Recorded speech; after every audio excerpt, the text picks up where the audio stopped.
Families, because here in Markham and wherever you go in Canada, parents are working hard to provide for their kids.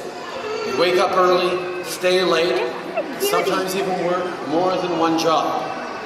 But the cost of living is going up, and wages aren't always keeping pace. So we're doing something about it.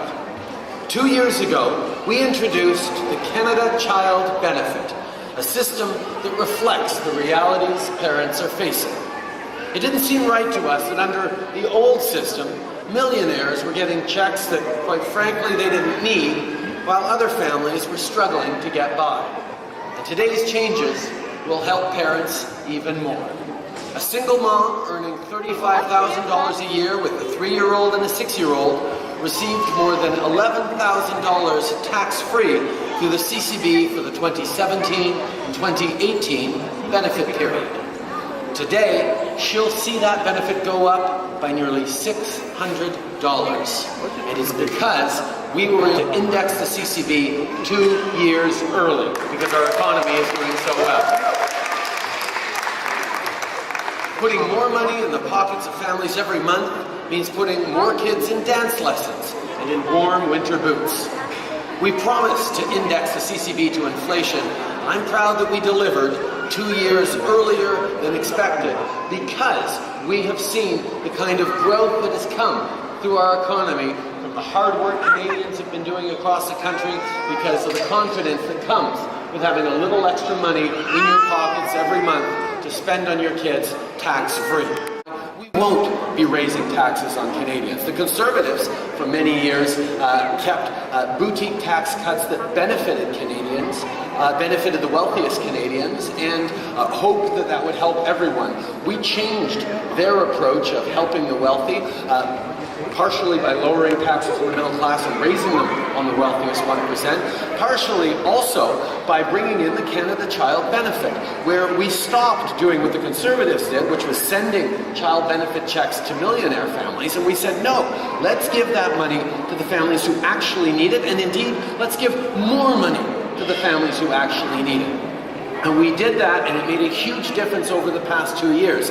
Now, we had promised a number of years ago that we were going to index the Canada Child Benefit to inflation, but we weren't supposed to be able to do that for another 2 years.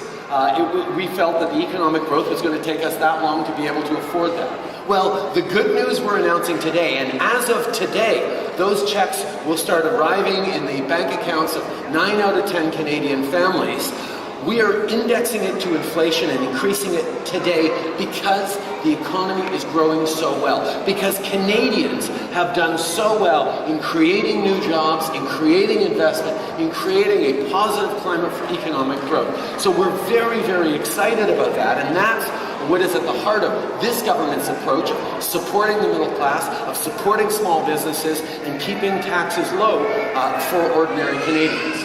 Now, in regards to pharmacare, this is something that we've long heard is a real need for Canadians. We need to make sure that the cost of prescription drugs, whether it's for youth or for our seniors, is accessible, whether it's for all Canadians. This is something that really matters, so we are taking it very seriously. We have actually tasked a very strong group of experts led by former Health Minister Eric Hoskins to look into pharmacare, to look for how exactly we can deliver the best system to Canadians in the right way.